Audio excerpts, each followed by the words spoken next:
Hola a todos. Hoy vengo a hablaros de las curvas isofónicas o de las curvas Fletcher-Munson. Las curvas isofónicas o Fletcher-Munson y de ponderación A, B, C y K. Habíamos dejado a propósito pendiente de entrar un poco más en detalle en cómo la ponderación del nivel de audio es dependiente del tipo de contenido, es decir, de cómo sea la propia señal. No se perciben igual de fuertes señales del mismo nivel de energía, pero que ocupen diferentes frecuencias, que tengan diferente reparto de la energía por las distintas zonas del espectro. Es más difícil de oír los extremos graves y agudos que los medios. Nos generan una sensación de menor intensidad, aunque se trate del mismo nivel sonoro de presión sonora en SPLs. Niveles típicos de presión sonora o SPL. Y es que el nivel de presión sonora SPL mide realmente una característica física, no el cómo sentimos, a pesar de que muchas figuras y textos leídos superficialmente puedan llevarnos a pensar otra cosa. El nivel 0 SPL corresponde a la presión sonora de aproximadamente 0,0002 pascals. Repito, 0,00002 pascals es el nivel sonoro SPL de 0 dB, que se suele considerar el umbral de audio, pero que solo es para señales que no residan en los extremos de audio, sino en las octavas centrales. Concretamente, el 0 dB SPL es el umbral a 1 kilociclo.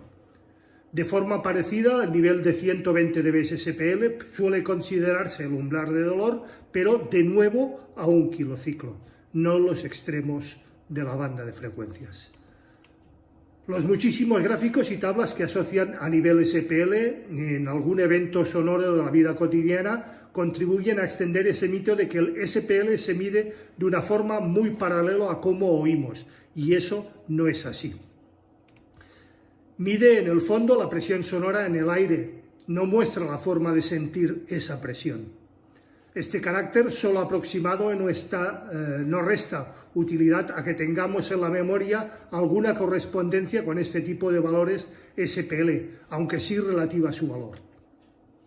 De hecho, no suenan igual de fuertes todos los camiones ni todos los aviones. Habría que considerar también a qué distancia estamos de esas fuentes y muchísimos otros considerandos.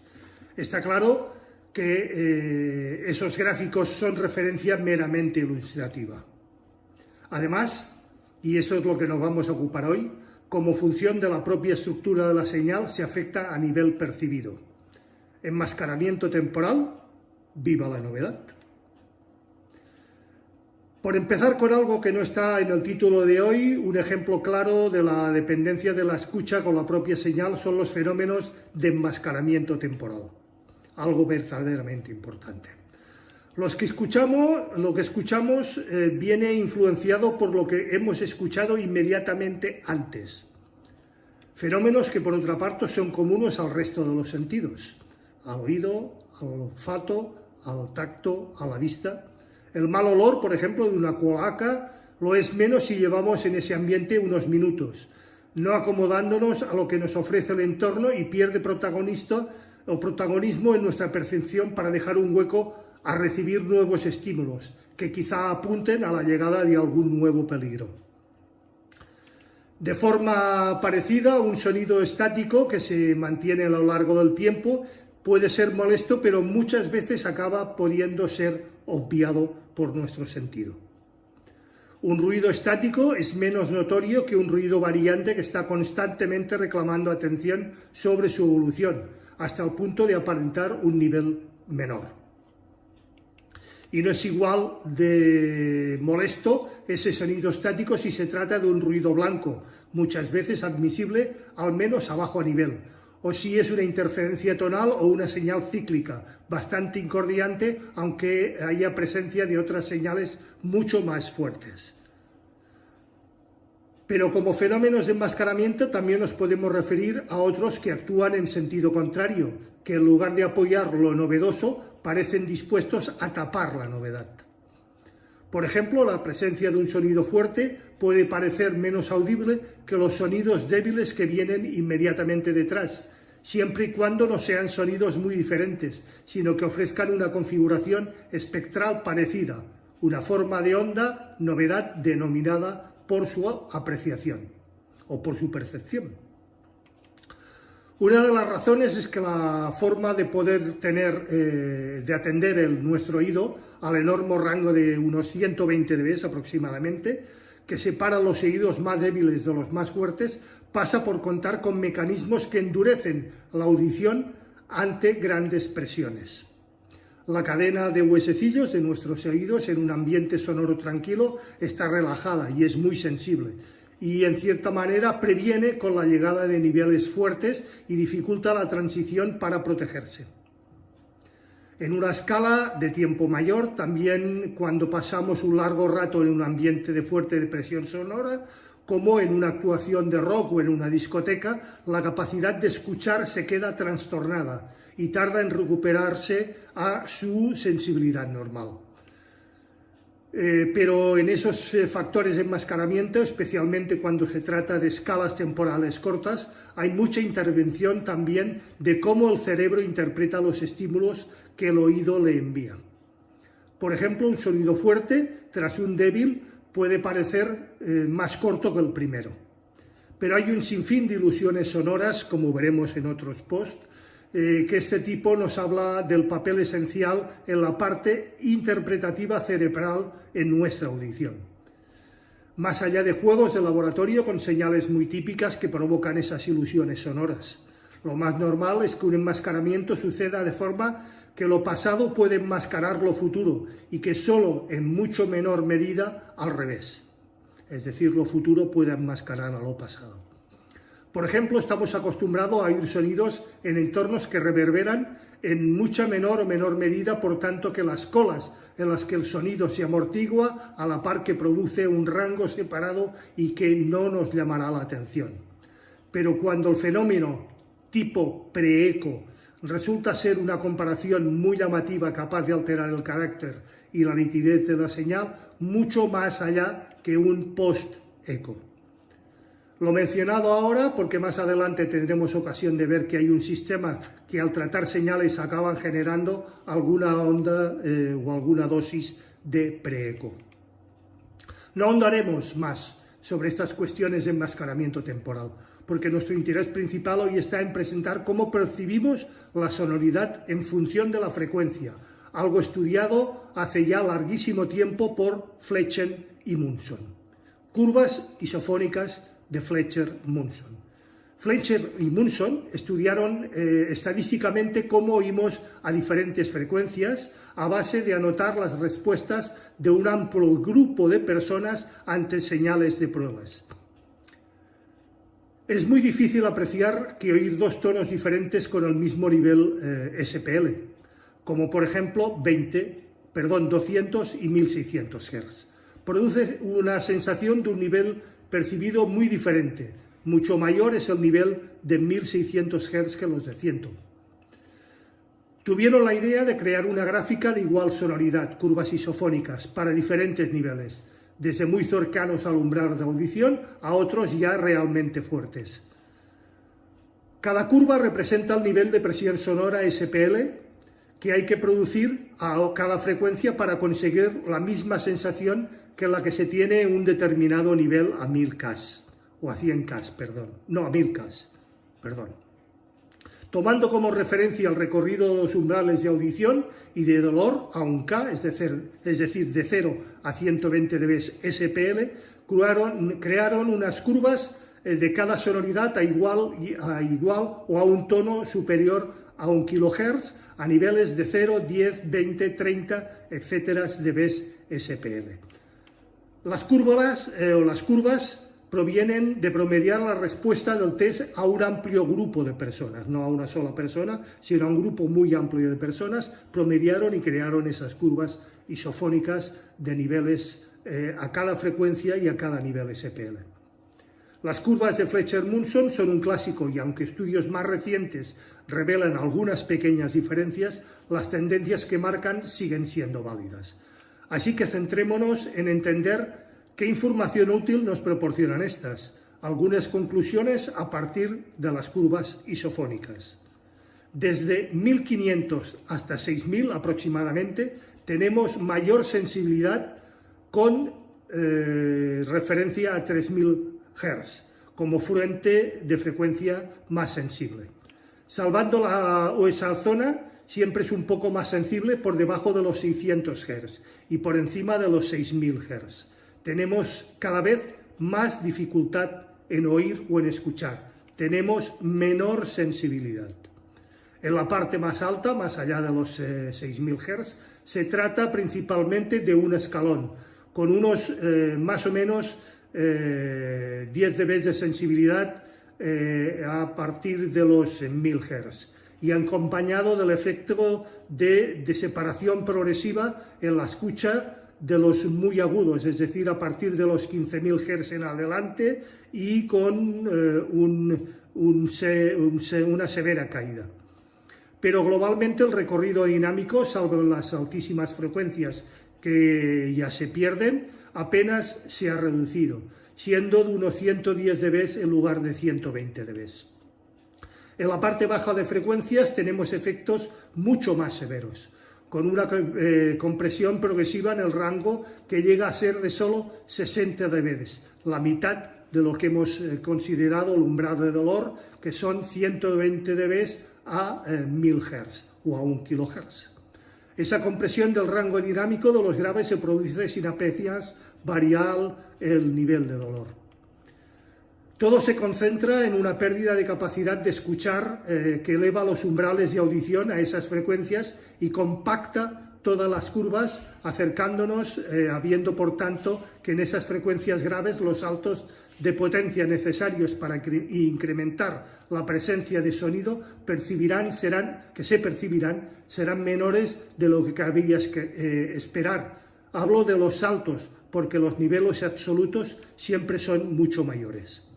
Conviene destacar también el que en la parte de altos niveles es comparativamente mucho más plana, con una sensación mucho más equilibrada en el sentido de que corra pareja al nivel de presión sonora sin demasiados altibajos según se trate de unas u otras frecuencias.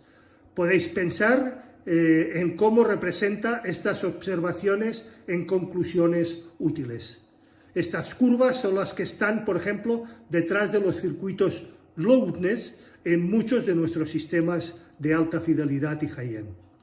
Hay distintas versiones, más avanzadas o menos, pero en los buenos se imparte un refuerzo de graves y en agudos solo cuando estamos reproduciendo niveles medios o bajos. Pero ese retoque no se aplica cuando estamos reproduciendo niveles más bien altos o elevados. Eso facilita la escucha equilibrada y a cualquier nivel y nos permite escuchar mejor sin necesidad de tener que subir el volumen para oír los graves y los agudos. Las implicaciones subyacentes en esas curvas impactan también en muchas decisiones de cómo tomar y, por ejemplo, sobre cómo y a qué niveles conviene mezclar o trabajar en edición de audio. Mezclando niveles más bajos en los que se vayan a ser los niveles de escucha que usen los destinatarios finales, percibiremos reforzados los medios, tendremos mayor sensibilidad en esa zona.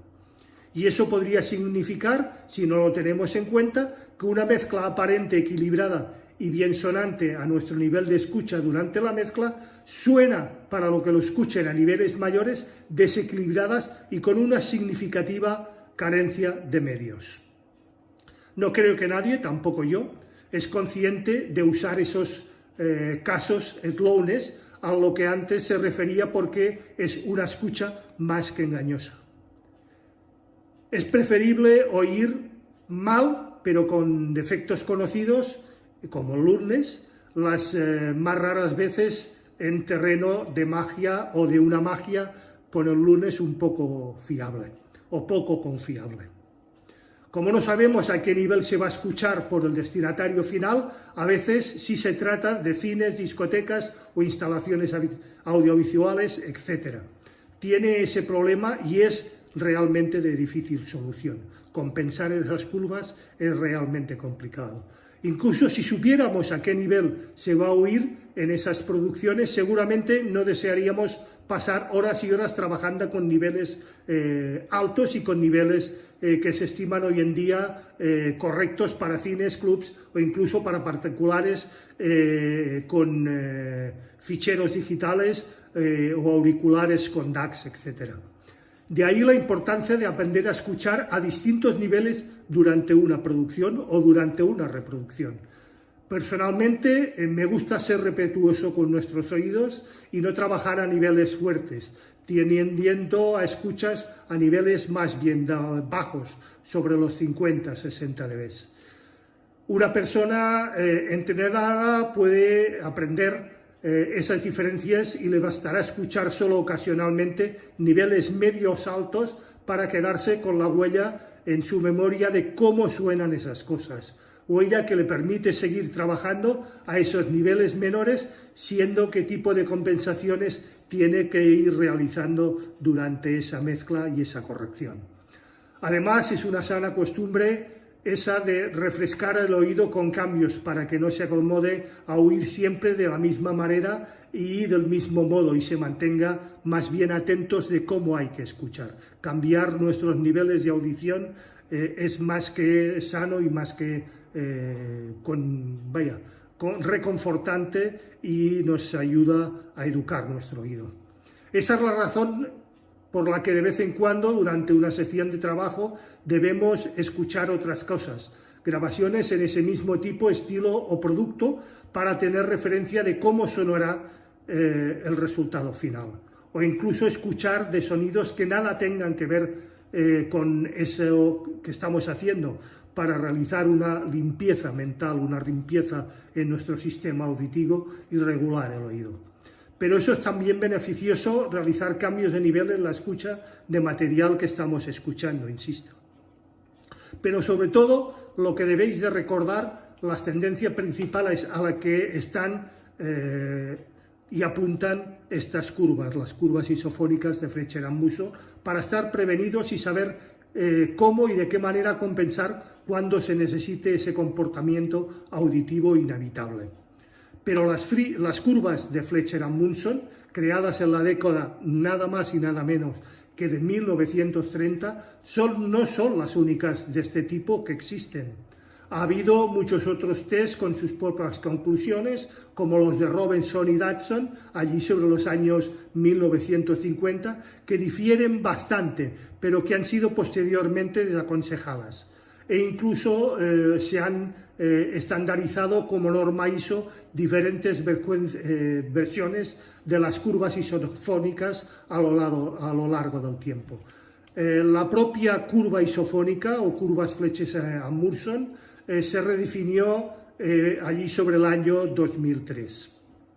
Si tomamos las curvas ISO, las 226 2.2003, las que os he dicho como referencia ISO que se definieron ese año como buenas, más recientes y con mejores test y con mejores resultados, hay diferencias significativas, especialmente siempre en la zona más crítica, que como os he dicho, son los graves. Fijaos, si tenéis ocasión de observar las curvas ISO, apuntan a una reducción aún mayor en el rango dinámico respecto a las que señalaban originalmente los ya mencionados Flecher-Munson. Curvas de ponderación A, B y C. Hay mucha ley y mucha hecha la trampa. La respuesta técnica al problema al que apuntan las curvas isofónicas, se han definido unas curvas en frecuencia que, usadas con filtro delante de un equipo de medida o representación, por si eso mismo no es mucho más plano que su respuesta y no tiene esas diferencias en las que apuntan las curvas isofónicas. Hacen que la señal llegue al sistema de medición y representación como una curva algo coloreada, de forma parecida a cómo estaría coloreando nuestra percepción. Curvas que imitan la forma en la que sentimos el nivel de los sonidos, con el que el objetivo es poder ofrecernos mediciones que sean algo más útiles que la media directa señalada sobre la señal original. Más que definirse por una extrema finalidad de los contornos isofónicos, se ha pretendido en ellas un filtrado sencillo y fácil de realizar, que solo aproxime las tendencias principales de las curvas isofónicas, las cuales, al fin y al cabo, solo son un promedio estadístico de lo que cada uno de nosotros percibe. Son 3 curvas definidas en forma ANSI, el S1-4 de 1971, y pensadas para aplicarles a diferentes intensidades de señal. A grosso modo, la curva A invierte la curva isofónica de 40 fons, la curva B corresponde a 70 fons y la curva B corresponde a 100 fons. Típicamente la que más se usa es la curva A, por ser la que se aplica a niveles más pequeños y es la que impacta fuertemente en el resultado, es la que tiene una acción de filtrado más decidida. La curva A se usa cuando el sonido se analiza para estar presente a niveles bajos, en los que la escucha tiene una enorme pérdida gradual, como os he dicho, en las graves y en las bajas frecuencias de sobre unos 10 segundos. Sería habitual aplicarla al medir un ruido mediante ambiente o un ruido de fondo en un equipo electrónico, porque se trata de ruidos típicamente de poco nivel. La media física en SPL o en dBs SPL resultaría más alta que la sensación que tendríamos en fons al aplicar la curva e intentar aplicar eso. La curva B se aplica al estudiar señales que tienen niveles medios y es habitual para medir contenidos musicales, por ejemplo, mediante el rebaje de la zona grave, pero no tampoco o tan pronunciado como la curva A. Y la curva B se aplica a señales fuertes y es más plana y es la más plana de cualquiera de las 3. Hay también una curva D que solo se aplica ante ruidos realmente feroces, muy fuertes o muy retumbantes, como las aeroacústica, y de respecto con otras destaca porque enfatiza la parte de las altas frecuencias, al contrario de las otras que lo hacen en los graves, en las bajas. Una crítica general a todas estas curvas es que se han ido obteniendo o se han obtenido a partir de señales de pruebas sinusoidales, que son muy diferentes a las señales que se manejan normalmente en audio. Como respuesta ha sido que otras muchas propuestas de sistemas de curvas de ponderación ISO, por ejemplo las EVOs y otras entidades. Más recientemente ha surgido también la curva K, de uso en la ITSU BS 1770 y en la EVO R128, que introduce una caída en graves mediante un filtro pasaaltos y a un refuerzo de agudes mediante un filtro de tipo escalón o Slevin. Por contraste con estas curvas, a veces se habla también de una curva Z, al referirse a una respuesta plana entre 10 y 20.000 sin ninguna ponderación. Los dBAs, los dBs Bs, los dBs Cs y los dBs Ks. La aplicación de las curvas puede hacerse ante muchos tipos de medición, no solo a niveles de presión sonora, sino también a señales eléctricas que entran y salen de un equipo, al ruido de fondo que éste genera, etcétera, etcétera, etcétera. En caso de aplicarse alguna de estas curvas, la unidad correspondiente, típicamente algún dB algo, un dBA, un dBc, un dBd, como de señales dBs SPL de presiones sonoras a 0 dBUs o a 0 dBds. En el caso de señales de audio eléctricas se acompañarán de curvas A, B o C entre paréntesis, dando lugar a cosas como el dBSPLA, dBSPLB, dBSPLC, dBSVB, etcétera, etcétera, etcétera. Pero eso es complicado y os aseguro que es un auténtico rollo. Es importante recordar que lo que esto implica en la medida cuando veamos cifras señaladas de esta forma, simplemente esto. Por ejemplo, muchos fabricantes aplican en ciertos tipos la medida A porque el resultado que se obtiene con un valor normal, al ser la que se produce la presencia de componentes graves, y resulta beneficioso, por ejemplo, con una cifra de ruido aparente y que aparenta ser menor. No es ningún intento de engaño si estamos convenientemente informados de cómo esto se representa y lo que representa por sí. Otras veces veremos que nos ofrecen las mediciones con o sin ponderación, lo que resulta mucho más transparente. De hecho, ha habido un cierto abuso, incluso exigido en algunas normas, de lo que significa la ley A, que acaba siendo aplicada en todo tipo de mediciones, aunque se trate de señales fuertes. Otras siglas que han sido generando también su propio significado.